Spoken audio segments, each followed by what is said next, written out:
In my last video, I talked about the cocaine and heroin problem in this neighborhood that I believe certainly that PJ Tanner, the sheriff of Beaufort County, is perpetuating.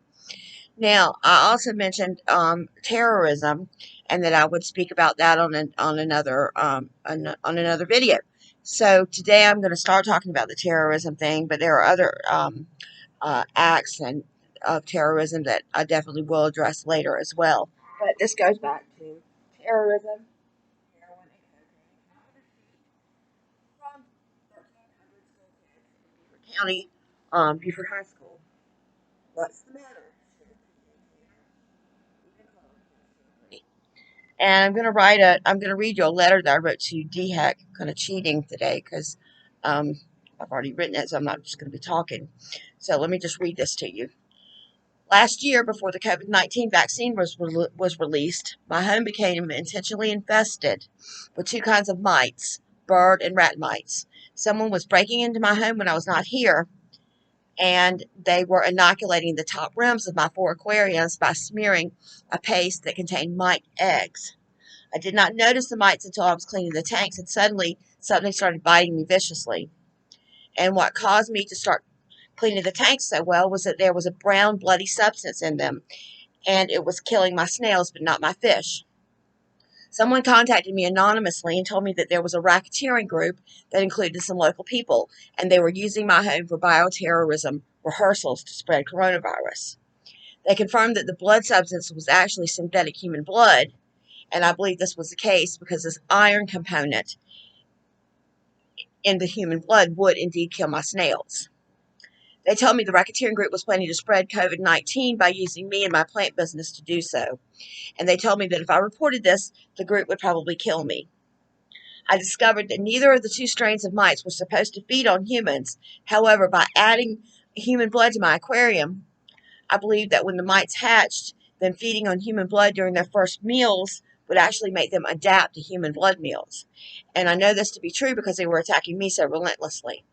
I reported all of this to Beaufort County Sheriff's Department, and they would not help me. They said this was a federal offense, and they do not share information with the feds. Now, let me just stop for a second because I have something to say about that. Um, they said they don't share information with the feds, so does that mean that anyone that wants to commit a federal offense, if you come to Beaufort County, feel free to do so because they're not going to report it to the feds? What about if the bank around the corner from me was robbed? First responders would be Beaufort County, and certainly because of FDIC regulations, they would have to share that information with the FBI. So they'll share information with the FBI when it's about money, but about innocent human lives, then no, they won't share that information. I think that's a mouthful right there. Uh, they said this was a federal offense and they do not share information with the feds. After this, I have learned that Sheriff PJ Tanner is a member of this racketeering group and therefore would have had a stake in the success of the bioterrorism. Of course, the intention was to spread COVID-19, and by doing so, this would increase not only the morbidity and mortality of the virus, but also this would increase the demand for vaccine production. It's no secret that there are high-level feds that are benefiting from COVID-19 profits. Also, now in hindsight, I do know that there was most definitely a conspiracy involving COVID-19 right before it became an epidemic.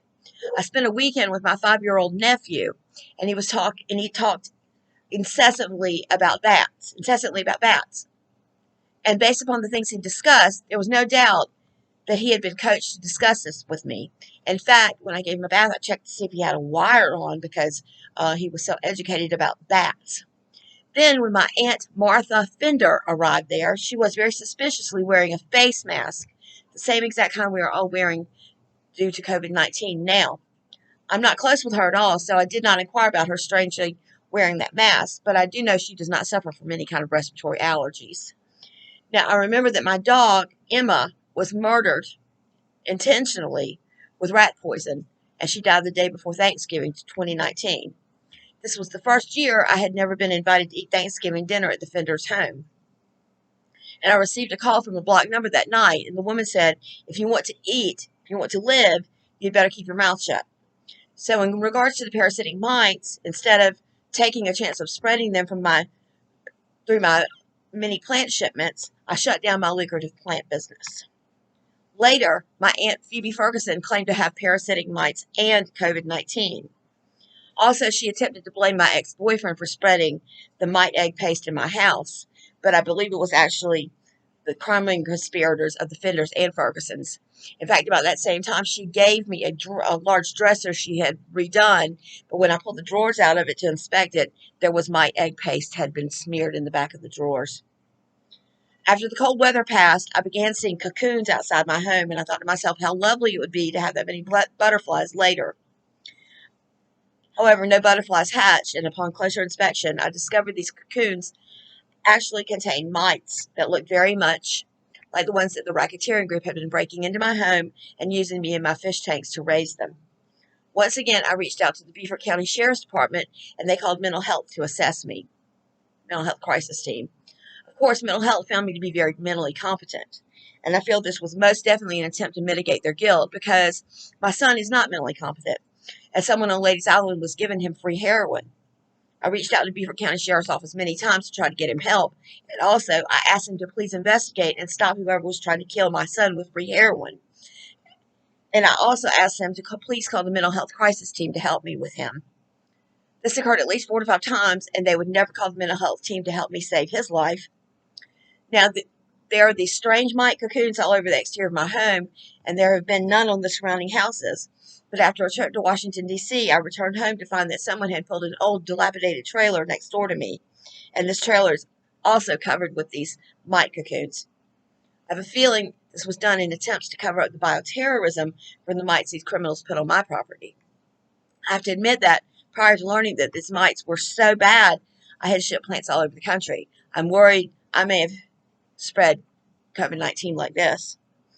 I know that it is a respiratory illness. However, COVID-19 comes from bats. Surely the bats didn't cough on people to spread this disease. And with coronavirus in dogs being an intestinal illness, I have to wonder if we do not know as much as we should about the spread as we should. I happen to know of two COVID-19 super spreader events, and Donald Trump caused one of them at Terre Haute Prison in Indiana when he ordered that 13 death row inmates be executed. Now, he did this as a lame duck president, and this resulted in more executions by any one president that had been done in 100 years. And I have information that links him with BlackRock Investments, as well as others who have a stake in COVID-19 profits. It is well known that Joe Biden and Kamala Harris both have interest in BlackRock, and they have put BlackRock-related people in the cabinet. I believe 4 of them. Additionally, I have information about government entities such as DARPA handing out major grants for COVID-19 vaccine research to pharmaceutical companies that had no prior interest in producing vaccines. I realize that some of this may seem far-fetched, but we cannot ignore these mites any longer. I've included my phone number. This is to DHEC, the Department of Health and Environmental Control of South Carolina. I've included my phone number above, and I would appreciate you contact me immediately. I'm worried that inadvertently I may have helped these criminals spread coronavirus and killed innocent people. I live within 500 feet of 1,300 high school students. We cannot take a chance on them taking these mites home with them and helping to spread the new Delta variant. I find it no small coincidence that this trailer has been pulled next door to me while everyone is starting to panic about the new Delta strain. Also, to help citizens and quite possibly help DHEC find answers, I'm going to do a video about this on my YouTube channel. Thank you. So that's all I have for now as far as the parasitic mites and the possible connection with coronavirus. If anybody else has been bitten or their home has had some sort of been overrun by some sort of small biting mites or like that, please get in touch with me. We need to start some kind of database so that we can look into this further. I definitely believe that coronavirus was created and spread in this country for vaccine profits. I have a lot more information about that I'll be sharing later, as long as these people that are involved in it don't come in and kill me first. They certainly threatened my lives many, many, many, many times, and have broken into my house repeatedly, even when I'm home.